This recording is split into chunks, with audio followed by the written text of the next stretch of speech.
अस्सलाम वालेकुम नाज़रीन, आप देख रहे हैं प्रोग्राम 7 से 8। मैं हूं किरण नाज। पंजाब में जनाब स्पीकर अपने इख्तियारात का भरपूर इस्तेमाल कर रहे हैं क्योंकि पंजाब हुकूमत को अब तक बजट पेश नहीं करने दिया गया है। अपोजिशन ने हुकूमत के आगे बड़ी सख्त शराइत रखी हैं। तहरीक इंसाफ और खाफ लीग चाहती है कि उनके मेंबरान के खिलाफ बनाए हुए केसेस वो ख़त्म किए जाएँ। IG पंजाब ऐवान में आए, माफ़ी मांगे। हुकूमत भी उस वक्त तक उनकी बात सुन रही है और किसी हद तक दरमियान का रास्ता निकालने की कोशिश की जा रही है। हुकूमत को किस बात का डर है, वो क्यों ऑपोजिशन के सामने हाथ बांध कर खड़ी हुई है, इस पर मैं बात करूंगी। आज ही तहरीक इंसाफ ने पंजाब में सब्तैन खान को ऑपोजिशन लीडर मुकर्रर कर दिया है, जो खुद इस वक्त नैब इल्ज़ामात की जद में है। उन पर इख्तियारात का नाजायज़ इस्तेमाल और गैर कानूनी ठेके देने का इल्ज़ाम है। तहरीक इंसाफ ने मौजूदा हुकूमत के खिलाफ बड़े खुलकर मुहिम चलाई है कि उनकी काबीना में अहम तरीन वज़रा नैब केसेस में मुलव्विस हैं। लेकिन खान साहब, आपने खुद क्या किया?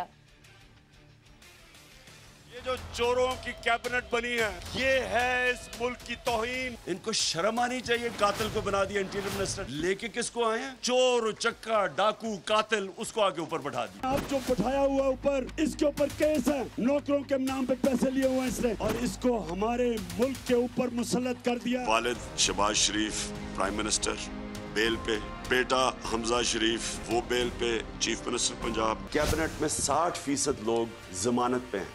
जो प्राइम मिनिस्टर बना है, 40 अरब रुपए की FIA और नैब में इनके करप्शन के केसेस। 60% कैबिनेट जमानत पे है। वो लोगों को मुल्क के ऊपर मुसल्लत कर दिया है जो मुल्क के करप्ट तरीन लोग हैं, आधे जमानत के ऊपर है।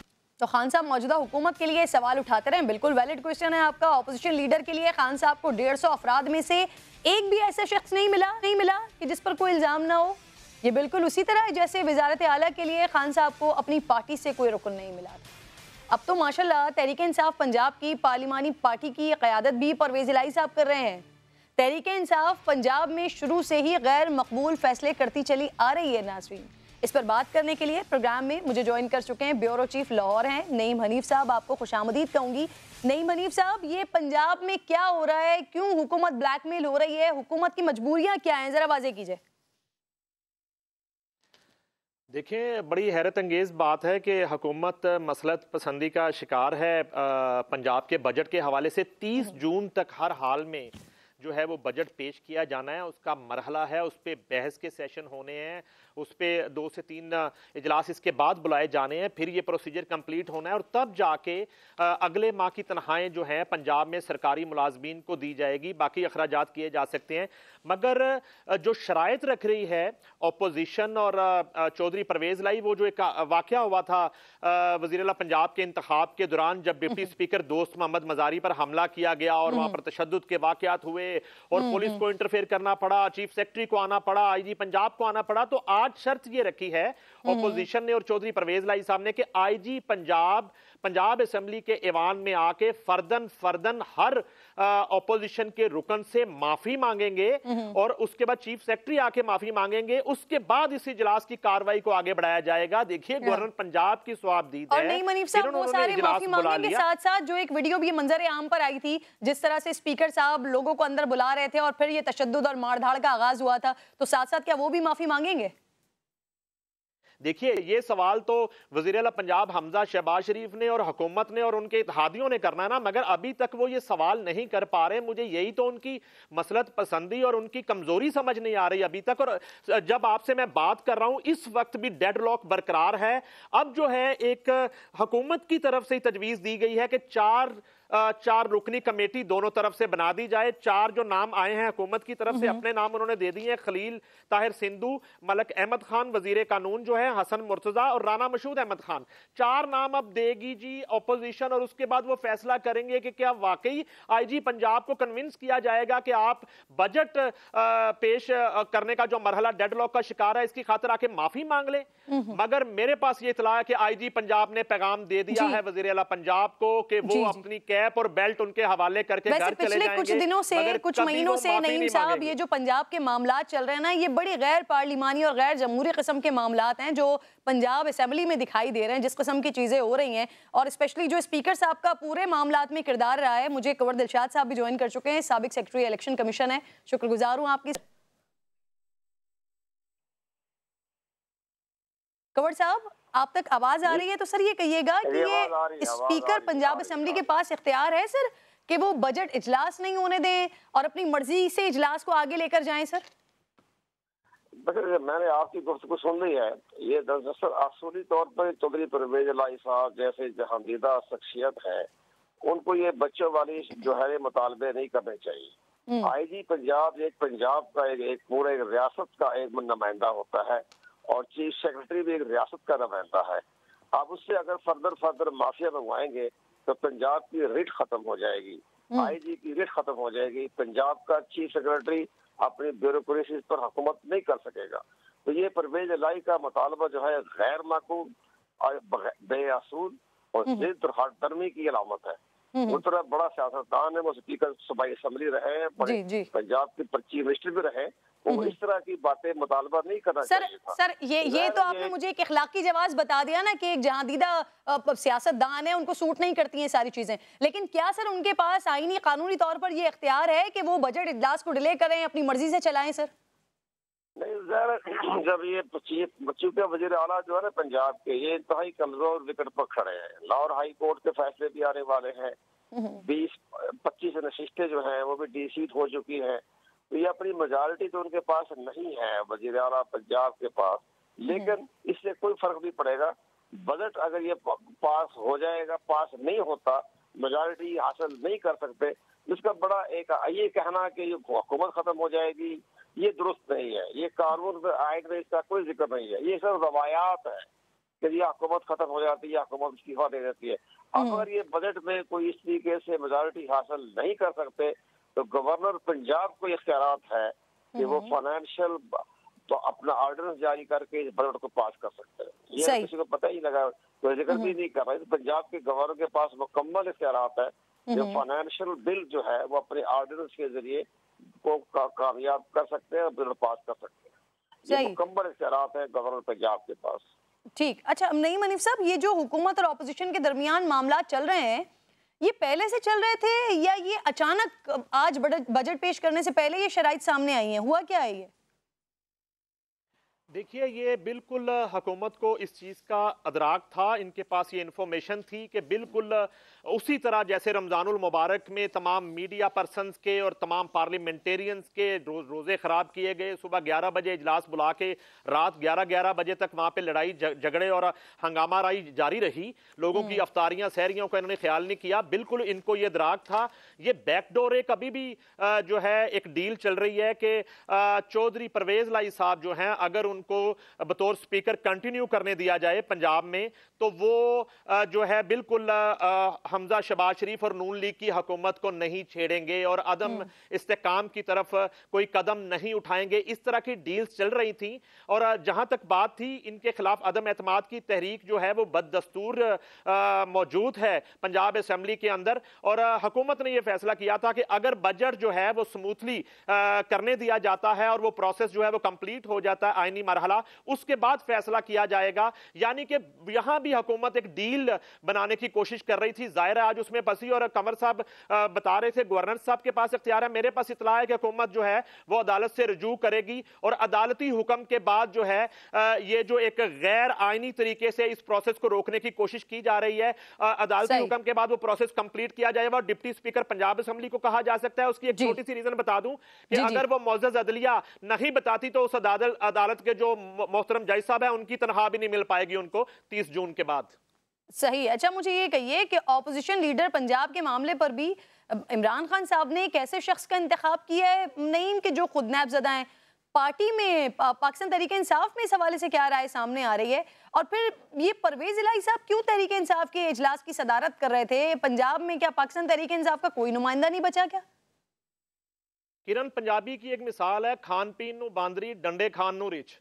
जिन लोगों ने कुर्बानियां दी, यानी कि जो लोग कुर्बानियां देते रहे, जिन्होंने जेलें काटी, जिन्होंने जो है वो तहरीकें चलाई, 22 साल से जिनकी खिदमात हैं, 22 साल से जिन्होंने जो है एक ज़ेरे अताब सियासी ज़िंदगी गुजारी इस सूबे के अंदर, आज उनको नज़रअंदाज किया गया। ख्वाहिशमंद थे इसमें मियाँ असलम इकबाल, अपोजिशन लीडर बनने के, महमूद रशीद ख्वाहिशमंद थे, उसके बाद राजा बिशारत ख्वाहिशमंद थे, और डॉक्टर यास्मीन राशिद साहिबा जो इकलौती खातून यहाँ पे पंजाब की सड़कों पे, लाहौर की सड़कों पे लॉन्ग मार्च को लीड करते हुए जख्मी हुई, जिनकी गाड़ी तोड़ी गई, वो भी ख्वाहिशमंद थी और इंतखाब किया गया। और बड़ी मजे की बात बताऊं आपको किरण, ये जो सब्तैन खान पर मुकदमा है, ये नून लीग की हुकूमत में ये एंटी करप्शन में मुकदमा कायम हुआ, नून लीग की हुकूमत में ही ये इंक्वायरी क्लोज कर दी गई। पीटीआई की हुकूमत आई तो चेयरमैन पीटीआई और उस वक्त के वजीर आजम इमरान खान साहब के हुक्म पर यह इंक्वायरी दोबारा ओपन की गई और यह नैब को रेफर की गई। उसकी वजह क्या थी कि सब्तैन खान भी उस्मान बुज़दार के मुकाबले में वजीर आला पंजाब के उम्मीदवार थे। अब देखिए कि वक्त का पहिया जो है वो कैसे घूमता है। और आज चूंकि इनको जनूबी पंजाब से प्रेशर आया, सब्तैन खान का जो पीटीआई के अंदर धड़ा है, उन्होंने धमकी दी इनको कि अगर इनको अपोजिशन लीडर नहीं बनाया जाता तो वो भी अपना फैसला कर सकते हैं, फॉरवर्ड ब्लॉक बना सकते हैं। ये वो धमकी थी जो काम कर गई, जिसकी वजह से इमरान खान साहब को सबकी छुट्टी करवानी पड़ी। यानी कि अभी भी जिसकी वजह से इनको डस्ट पहुंची है, वही मामला दोबारा पंजाब में किए जा रहे हैं पाकिस्तान तहरीक इंसाफ की तरफ से। अच्छा कमर दिलशाद साहब, सर मैं जरा ये मुनहरिफ अराकीन के हवाले से भी आपसे बात करना चाह रही थी। अब खान साहब ने कौमी असम्बली के अपने मुनहरिफ अराकीन है उनके खिलाफ रेफरेंस खारिज करने का फैसला सुप्रीम कोर्ट में चैलेंज कर दिया है। वो चाह रहे हैं कि इलेक्शन कमीशन का जो फैसला है वो गैर आईनी करार दिया जाए। तो क्या सर लेफ्ट से राइट से किसी भी तरीके से कोई ऐसी गुंजाइश दिखाई देती है, नजर आती है? देखो ये उन्होंने ये किया है कि आर्टिकल 63A में ये लिखा हुआ है कि इलेक्शन कमीशन पाकिस्तान के फैसले के खिलाफ सुप्रीम कोर्ट ऑफ पाकिस्तान में अपील दायर की जा सकती है। अब इमरान खान ने जो है इलेक्शन कमीशन पाकिस्तान ने जो कौमी असम्बली के मेंबर थे 20, वो उनको उन्होंने डी सीट नहीं होने दिया। उनको कहा कि इन्होंने चूंकि वोट जो है वो अपना कास्ट नहीं किया, इतना एतमाद में भी नहीं किया, प्राइम मिनिस्टर के इंतखाब में भी नहीं किया, तो ये आर्टिकल 63A की जद में नहीं आते। अब इनके खिलाफ सुप्रीम कोर्ट ऑफ पाकिस्तान में अपील दायर की है, तो हमारे नुक्ता नजर यह है कि supreme court of Pakistan Imran Khan की इस अपील को रिजेक्ट कर देगी, क्योंकि इलेक्शन कमीशन पाकिस्तान ने बड़े सोच समझ कर अपना सही फैसला किया है। जब वोट ही कास्ट नहीं किया, उन्होंने इतना एतमाद की तहरीक में हिस्सा ही नहीं लिया, प्राइम मिनिस्टर के इंतखाब में हिस्सा नहीं लिया, तो वो कैसे आ गए हैं, नाराज कैसे हो गया, नोट क्रॉसिंग कैसे हो गई। अब अपने अगर सिद्ध हाउस में चले गए हैं या मेरिट में चले गए, ये तो एक सियासी जमहूरी अमल होता है कि वो चले जाते हैं नाराज होकर, लेकिन जब वोट कास्ट ना करें वो पहले आर्टिकल 63A की जद में नहीं आते। आमिर लियाकत साहब सर ये बात कहते कहते दुनिया से चले गए कि जब उन्होंने फ्लोर क्रॉसिंग की नहीं तो वो मुनहरिफ अराकीन कैसे हो गया, मुझे मुनहरिफ ना कहा जाए। आप भी अभी यही बात करें। बहुत बहुत शुक्रिया। कमर दिलशाद साहब साथ मौजूद थे। नईम हनीफ साहब आपका भी बेहद शुक्रिया। क्विकली नाज़रीन आगे बढ़ रही हूँ, पेट्रोल के हवाले से बात करती हूँ, जहाँ पाकिस्तान में पेट्रोल और डीजल डबल सेंचुरी कर चुका है, लेकिन IMF से मुआहदा और हुकूमत की तरजीहात देखकर ऐसा लगता है कि जल्द ही पेट्रोल और डीजल की कीमतें ट्रिपल सेंचुरी का रिकॉर्ड भी बनाएगी। इस बार हुकूमत ने बजट में पेट्रोलियम लेवी का हदफ रिकॉर्ड 750 अरब रुपए रखा है, जो गुज़िश्ता बरस से तकरीबन 150 अरब रुपए ज़ायद है। हुकूमत चाहती है कि फी लीटर पेट्रोल पर 30 से 35 रुपए पेट्रोलियम लेवी वसूल किया जाए, जो कि सेल्स टैक्स के रकम इसके अलावा होगी। नाज़रीन, पिछले साल जब पाकिस्तान तहरीक इंसाफ की हुकूमत ने बजट में पेट्रोलियम लेवी का हदफ 610 अरब रुपए रखा था, गो कि वो इस हदफ को हासिल भी नहीं कर सके थे, लेकिन मुस्लिम लीग नून के रहनुमा पेट्रोलियम मसनूआत की कीमतों पर कड़ी तनकीद करते हुए इस इजाफे को अवाम दुश्मन करार देते थे। जरा ये भी याद कर लीजिए। हुकूमत ने 610 अरब रुपए रखी है, 30 रुपए 50 पैसे फी लीटर औसतन डीजल और गैस पे लगेगा। आज जो एवरेज लगा हुआ है वो 3 रुपए 50 पैसे डीजल पे और 3 रुपए पेट्रोल पे। इसका मतलब है कि 27 रुपए 25 पैसे इस पे टैक्स बढ़ाया जाएगा पूरे साल के लिए। जो सेल टैक्स लग रहा है वो तो लगेगा। हुकूमत के तखमीने के हिसाब से 27 रुपए 25 पैसे देने पड़ेंगे। और पेट्रोलियम लेवी की मद में 610 बिलियन रुपए रखे गए। आज के रेट पर आज जितना पेट्रोलियम लेवी है 100 बिलियन से ज्यादा पूरे साल में कलेक्ट नहीं कर सकते। इसका मतलब ये है कि 25 रुपए पर लीटर पेट्रोल बढ़ाना पड़ेगा, फिर जाके आप पेट्रोल लेवी आपको 30 रुपए करना पड़ेगा, फिर जाके आप 610 बिलियन कलेक्ट करेंगे। उससे महंगाई फिर कितनी बढ़ेगी आप खुद अंदाजा कर लें। अब आवाम ऑब्वियसली बड़ी परेशान है, बड़ी स्पेकुलेशन है कि क्या वाकई पेट्रोल 300 रुपए फी लीटर होने वाला है। कानून के मुताबिक हुकूमत 1 लीटर पर कितनी लेवी और सेल्स टैक्स वसूल कर सकती है? इस पर बात करने के लिए आबिद सिलेरी साहब मुझे ज्वाइन कर रहे हैं। आपको खुशामदीद कहती हूँ। खाकान नजीब साहब मेरे साथ मौजूद हैं, आपको भी खुशामदीद कहती हूँ। आबिद सिलेरी साहब, सर ओगरा के मुताबिक हुकूमत अब भी पेट्रोल सस्ता बेच रही है और आने वाले दिनों में ये प्राइजेस बढ़ते हैं और फिर हुकूमत पेट्रोलियम लेवी भी वसूल करती है, तो पेट्रोल और डीजल के रेट कहाँ चले जाएंगे? देखिए, सेल्स टैक्स मेरा ख्याल है हुकूमत विड्रॉ कर लेगी और पेट्रोलियम डेवलपमेंट लेवी पे आएगी। उसकी वजह यह है कि सेल्स टैक्स जो इकट्ठा होता है वो फेडरल डिविजिबल पूल का हिस्सा बन जाता है, वो सूबों को देना पड़ता है उसमें से share. Petroleum development levy purely वफाक की अपने पैसे होते हैं। तो एक तो ये हुकूमत करेगी कि सेल टैक्स ख़त्म कर दे, PDL जो है वो वसूल कर रही हो। और अगर पेट्रोलियम डेवलपमेंट लेवी जो ओवर एम्बिशियस टारगेट है 750, मेरा नहीं ख्याल के हुकूमत ये इकट्ठा कर पाएगी, तो in the run up to election year हुकूमत जो है वो थोड़ी सी माइंडफुल होगी इसको बढ़ाने में। लेकिन अगर ये ऐसा करना चाहती भी है और उसमें आज की सब्सिडी जो है वो भी शामिल कर लें, अगर आज तक का रेट रहता है जो कि ब्रेंट जो है वो $120 पर बैरल पे है, इसी तरह से WTI जो है वो $117 पर बैरल पे है, तो अगर तो ये आज तक के रेट रहते हैं तो फिर आप देखेंगे कि ग्रेजुअली एक और वेव आएगी इजाफे की। हुकूमत हो सकता है कि वो लमसम इसमें इजाफा ना करे, लेकिन उसको कम से कम 1 या 2 दफ़ा इसमें मजीद इजाफा करना होगा 25 से 30 रुपए लीटर का, जो कि आने वाले माली साल में कर रही होगी अगर क्रूड की कीमतें नहीं बढ़ती। सर 250 तक तो जाएगा, यानी सर हुकूमत ने जो एक एवरेज अपना रखा हुआ है वो कह रहे हैं कि जो 13% की इन्फ्लेशन है ये 18% तक जाएगी। ऑब्वियसली पेट्रोलियम प्राइसेस बढ़ेंगी तो जुलाई और अगस्त सर पीक होगा इसका। जो हमारी कैलकुलेशन STPI में हमारे ख्याल में 15 से 17% इन्फ्लेशन रहनी चाहिए अगर $120 पे रहता है क्रूड। अगर क्रूड जो है वो उसकी कीमत में इजाफा हो जाता है, रशिया के ऊपर को मजीद सैंक्शंस रखती हैं और क्रूड जो है मार्केट में ये कोई $150 पे चला जाता है, तो फिर ग्लोबली जो इन्फ्लेशन है उसमें 2.4% इजाफा होगा। और जब ग्लोबल इन्फ्लेशन में 2.4% का इजाफा हो तो पाकिस्तान में ये इजाफा उसी कंटेक्ट से प्रोपोर्शन से मजीद बढ़ जाएगा। लेकिन आज के रेट के हिसाब से देखा जाए तो हमारी जो महंगाई की शरह है वो 15 से 17% रहने की तवक्को है और पेट्रोलियम की कीमतों में क़ुव्वत खरीद वही की वही है और प्राइसेस हाई हो रहे हैं और अभी भी ये बताया जा रहा है कि मजीद इसमें हाई होने। खाकान साहब, हुकूमत ने बजट में सर 750 अरब रुपए पेट्रोलियम लेवी का हदफ रखा है, लेकिन कानून इसमें क्या कहता है? हुकूमत 1 लीटर पर कितना लेवी वसूल कर सकती है, कितना सेल्स टैक्स वसूल कर सकती है? जी देखें, कानून जो है ना वो इसमें पहले तो ये कहता था कि आप 30 रुपए तक रख सकते हैं। सही। अब कानून ठीक है, अब कानून ये कहता है कि आप इसको 50 रुपए तक लेवी कर सकते हैं। जो नया कानून 1 जुलाई को चेंज हो जाएगा। 2018 में भी ये जब पहले 15 रुपए हुआ करता था, इसको 30 रुपए किया गया, PMLN की ही गवर्नमेंट थी, और अब इसको 50 रुपए कर दिया गया। देखिए, एक बात समझने की ज़रूरत है, जस्ट टू क्लैरिफाई लोगों के लिए, 30 रुपए 15 जून को पेट्रोल तब्दील हो जाएगा मेरे ख्याल में, और 60 रुपए के करीब डीजल में तब्दीली आएगी। और इसके बाद जो एंड जून होगा उसमें भी कुछ माइनर रद्दोबदल होगा और 5-1 रुपए पेट्रोलियम डेवलपमेंट लेवी मिनिमम लग जाएगी। सो 35 रुपए और तकरीबन 60-65 रुपए पेट्रोल, 35 पेट्रोल पे और 60-65 आप डीजल पे देख रहे हैं। इसको समझने की इस तरह ज़रूरत है कि बावजूद जो अभी तक चेंजेस हुए हैं, हुकूमत जून के माह में डायरेक्ट और इनडायरेक्ट सब्सिडी की मद में 70 अरब रुपया देगी। ये तकरीबन, इसको अंदाज़ा यूँ लगाएं कि पूरी जो सरकार है वो चलती है 50 अरब में और जो पेट्रोलियम सब्सिडी है वो है 70 अरब रुपया। ये नॉन फीजिबल है। सो अब करना क्या है? आई थिंक ये तो बात क्लियर हो गई है कि प्राइसिंग चेंजेस होने हैं। कोई भी दुनिया की सरकार नहीं कर सकती प्राइस डिस्टॉर्शन करना उस चीज़ पे जो कि इम्पोर्टेड है, लोकल नहीं है, is not the correct thing to do. लेकिन करना ये है कि लोगों ने भी और हुकूमत ने भी कंजर्वेशन मेजर्स लेने हैं ऑफ द हाईएस्ट ऑर्डर, जो कि नहीं लिए जा रहे। हम सारी गुफ्तगू ले गए हैं इस चीज़ पे।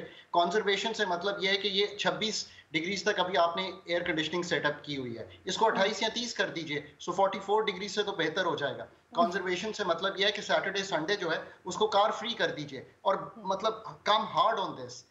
अगर आप ये कंजर्वेशन मेजर्स नहीं करेंगे, आपने पहले 6 दिन वर्किंग डे कर दिया, उसको भी नहीं करना चाहिए था। मैं आपको एक मिसाल देता हूँ। अगर आप 1 घंटा पूरे मुल्क को लोड शेड करते हैं 1 घंटा, तो 163 मिलियन डॉलर बचते हैं महाना के, एट अ टाइम जब आपके पास 9 अरब डॉलर के रिजर्व्स हैं।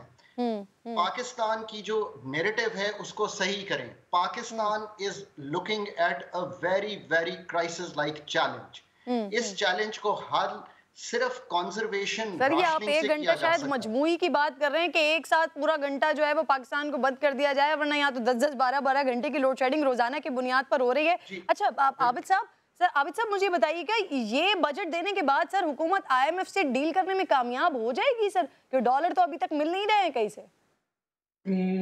मुझे नहीं लगता कि हुकूमत जो है वो कामयाब हो पाए। उसकी वजह यह है कि अभी भी इसमें कुछ लूप होल्स और कुछ लैकूनाज हैं जो कि हुकूमत को एड्रेस करना होंगे, या तो बजट अप्रूवल से पहले या फिर बजट के बाद एक मिनी बजट आएगा।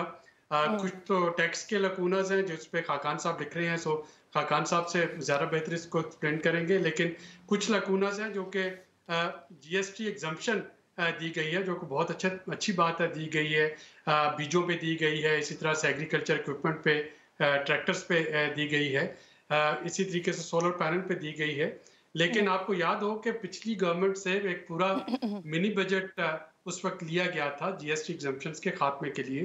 तो IMF किसी एक चीज पे एग्जम्पशन के हक या खिलाफ नहीं। IMF ये कहता है कि इस तरह की एग्जम्पशन जो है ये आपके डिस्टॉर्शन पैदा करती है। आबिद साहब, क्योंकि आपने मुझे खुद कहा कि वो ज्यादा अच्छे से ब्रीफ कर सकेंगे। खाकान साहब, मेरे पास वक्त बिल्कुल कम है, अगर आप मुझे शॉर्टली बता सकें, IMF से कामयाब हो जाएंगे मुज़ाकरात करने में, डील करने में सर?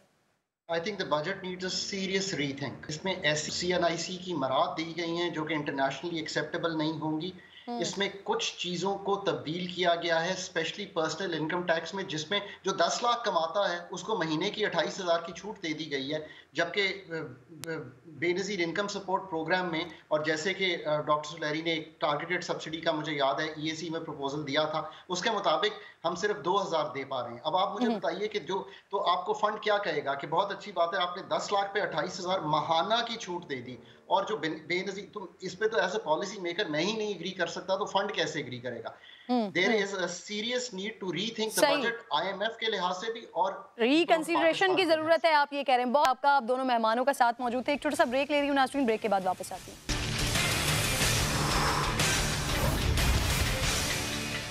ये माएँ कह रही हैं कि बतला दो गुस्ताखे नबी को, गैरत मुस्लिम जिंदा है, उन पर मर मिटने का जज्बा कल भी था और आज भी है अल्हम्दुलिल्लाह। खुद को दुनिया की सबसे बड़ी जमहूरियत करार देने वाले भारत में मुस्लिम दुश्मनी का सिलसिला बाबरी मस्जिद की शहादत से हिजाब पर पाबंदी और अब शान-ए रिसालत में गुस्ताखियों तक आ पहुंचा है, जिसके खिलाफ भारत से बाहर जहां बॉयकॉट इंडिया मुहिम जोरों पर है, पूरी दुनिया से रद्द अमल आ रहा है, वहीं भारतीय मुसलमान भी इन इंतहा पसंदों के सामने डंडे उठाए खड़े हुए हैं। एहतजाज का सिलसिला जारी है। उत्तर प्रदेश, मध्य प्रदेश, महाराष्ट्र, गुजरात, बंगाल, कर्नाटका, बिहार, केरला, अलगर्ज, पूरे मुल्क में फैल चुका है ये सिलसिला, जिसे दबाने के लिए एक जाने पुलिस के लिबास में मोदी के सरकारी गुंडे निहत्थे मुजाहिरीन पर गोलियां बरसा रहे हैं। 3 मुसलमान शहीद हो चुके हैं, दर्जनों जख्मी हो चुके हैं, सैकड़ों गिरफ्तार हो चुके हैं। गिरफ्तार होने वालों पर थानों में बेईमाना तशद्दुद किया जा रहा है, लेकिन ये जो जज्बा है ना, ये कभी नहीं खत्म होने वाला। मुझे इस वक्त अल्लामा ताहिर अशरफी साहब ज्वाइन कर चुके हैं, चेयरमैन पाकिस्तान उलमा काउंसिल हैं। आपको खुशामदीद कहूँगी। अल्लामा साहब मारिया सुल्तान साहिबा है, सीनियर एनालिस्ट हैं, मुझे ज्वाइन कर चुके हैं, आपको भी खुशामदीद कहूँगी। अल्लामा साहब, गुफ्तगू का आगाज़ करूँगी आपसे। भारत में मुसलमानों के घरों को जलाने के वाक़यात ये तो पहले से हो रहे थे, अब सरकारी सरपरस्ती में ये काम होना कितना खतरनाक साबित होगा और इसके खिलाफ कोई मौसर इक़दाम कैसे किया जाए, कैसे रोका जाए इन्हें? बिस्मिल्लाहिर्रहमानिर्रहीम, नहमदुहु व नुसल्ली व नुसल्लिमु अला रसूलिहिल करीम। देखिए, गुजारिश ये है कि जिस तरह इस वक्त पूरा आलम इस्लाम और आलमी दुनिया हिंदुस्तान की इस बर्बरियत और वहशत और दहशत के ख़िलाफ़ और तौहीन नामूस रिसालत के हवाले से उठ खड़ी हुई है, और आपके इल्म में है कि इस वक्त पूरी दुनिया में हिंदुस्तानी मसनूआत का बाइकाट हो रहा है। हिंदुस्तान से लेबर बाज़ जो जगहों पर जो है अरब ममालिक में कंपनियों ने लेने से इनकार किया है। हमें हकीकी सूरत हाल को, हमारे ऊपर ज़िम्मेदारी आयद होती है कि पाकिस्तान और आलम इस्लाम के मुसलमान हिंदुस्तान की हकीकी सूरत हाल को दुनिया के सामने रखें।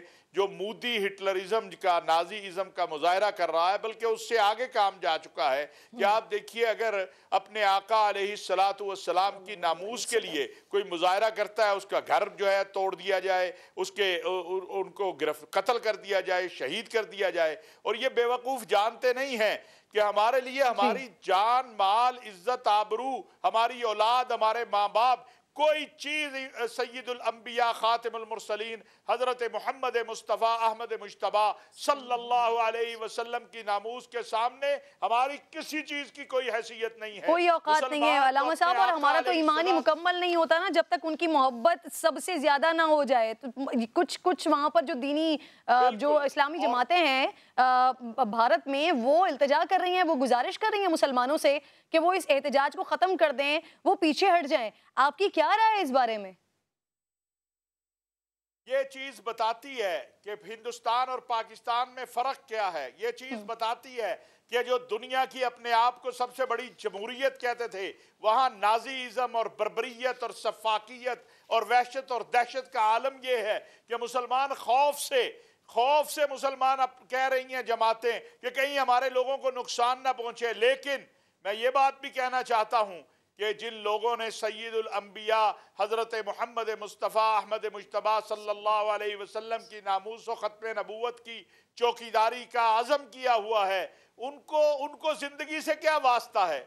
वो तो हम देखें, इमाम मालिक ने यही कहा था कि अगर ये उम्मत अपने नबी की नामूस का तहफ़्फ़ुज़ नहीं कर सकती तो फिर उस उम्मत को मर जाना चाहिए। हिंदुस्तान में इस वक्त जो हो रहा है, हमें उस पर आवाज़ बुलंद करनी चाहिए। हमें अपने पूरी दुनिया में अक़वाम मुत्तहिदा, इस्लामी ताउन तंजीम, सबके दरवाजे खटखटाने चाहिए। हमें दुनिया को बताना चाहिए कि हमें हर चीज़ कबूल हो सकती है, लेकिन आका अलैहिस्सलातु वस्सलाम की तौहीन कबूल नहीं हो सकती। बिल्कुल नहीं हो सकती, हरगिज़ नहीं हो सकती। अल्लामा साहब बिल्कुल दुरुस्त फरमा रहे हैं। हम मारिया सुल्तान साहिबा भी साथ मौजूद हैं।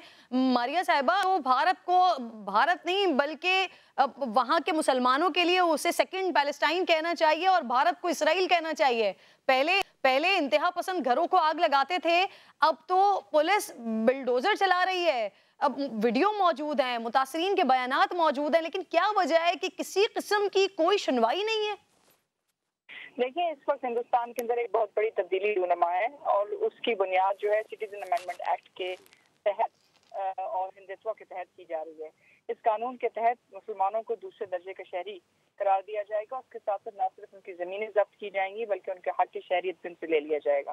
इसका मतलब ये है कि वो तमाम लोग जो 12 साल की सुकूनत हिंदुस्तान में नहीं दिखा सकेंगे, उनको कुबत खानों में या डिटेंशन सेंटर्स में डाला जाएगा।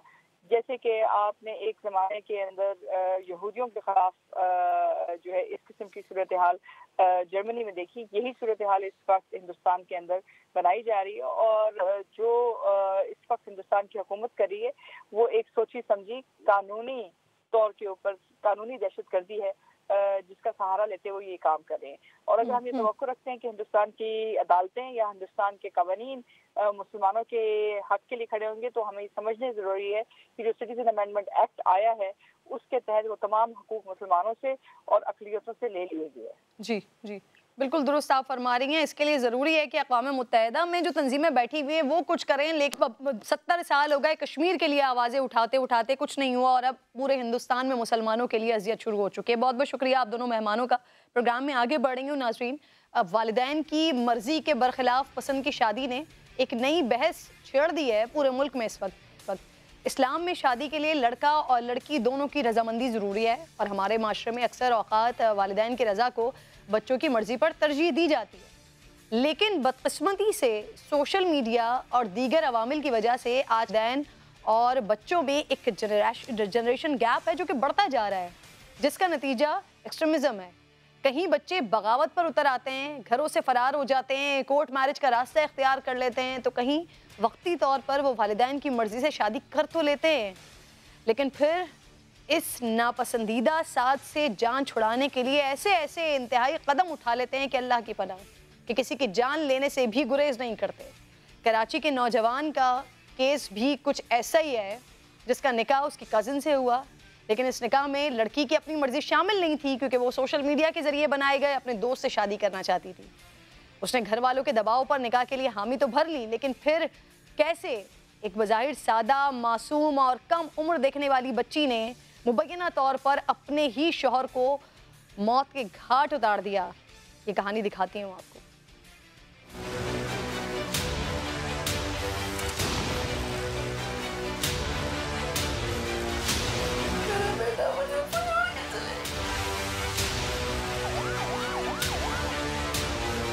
कहते हैं मुजरिम कितना ही होशियार क्यों ना हो, अपने पीछे कोई ना कोई सुराग छोड़ जाता है। वरीन नामी नौजवान लड़की का निकाह 19 साला यूशे से हुआ, लेकिन निकाह के 1 माह बाद ही अचानक लड़के की मौत वाक़ई हो गई। ये खेल ऐसे खेला गया कि जिसने सुना वो अपने आंसू जब्त न कर सका। बहन को खुशी में मैंने फ़ोन करके बताया कि मेरी बेटी का रिश्ता हो रहा है, तो फिर वो रोने लगी। मेरी बहन रोने लगी कि ना मेरी बेटी का कौन लेगा। तो फिर मैंने अपने हस्बैंड को बोला, अपने हस्बैंड को राज़ी करा। इसने हमें इससे सामने से बोला कि मैं मंगनी करूँगी और मैं निकाह नहीं करूँगी। हमें निकाह की इसी कर रहे थे कि पक्का हो जाएगा और हमें 2 महीने बाद फिर हम रुखसती कर देंगे इस बच्चे की। बेसिकली हुआ ये कि जब अमरीन ने मुझसे जिक्र किया इसका और फिर उसके बाद मैंने यूशा से बात की और यूशा ने कहा कि देखें पापा, मैं बचपन से जानता हूँ उसको क्योंकि मेरी कज़न है, मेरी दोस्त भी है, तो उसके जो हैं वो कई लड़के जो हैं वो उसके दोस्त हैं और थोड़ा सा ये एक फैक्टर है। अगर वो अपनी दोस्तियां लड़कों से छोड़ देती है तो फिर हम उससे जो है वो शादी की बात कर सकते हैं। सो यूशा जो है उसके लिए तैयार हो गया था शादी के लिए। तीसरे दिन ईद के हम लोगों ने इसका निकाह कर दिया। निकाह के बाद आना जाना था हम लोगों का। मैंने कहा इस बच्ची को मैं हर हफ्ते लेकर आती थी और फिर सैटरडे संडे के टाइम, रात के टाइम हम इसको छोड़ते थे और इसका जोर था कि मैं अकेली जाऊँ लड़की के साथ। मगर मैं होती थी या इसकी बहन होती थी या उसकी बहनें होती थी, अक्सर तो मैं ही होती थी, मगर वो उससे जिस तरह उसका मियाँ उस तरह तो वो करती नहीं थी, इंटरेस्ट ही नहीं लेती थी उस पर।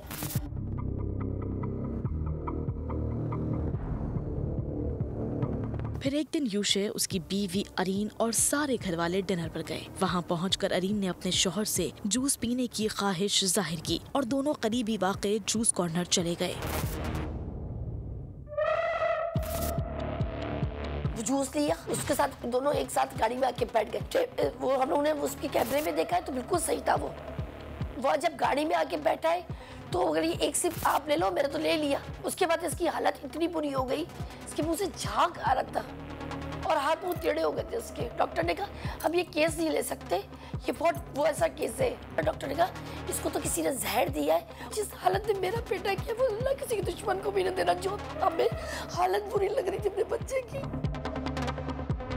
इनिशियली तो हमें ज़ाहिर बात है पहला दिन था, हम समझे शायद कोई फूड पॉइज़न या इस तरह की कोई चीज़ हो गई है और वो रात वैसे ही रोने धोने में और सुबह कब्रिस्तान लेके जाना था तो उसके अंदर गुजर गई। हमें इतना ना किसी पे शक था ना कुछ था।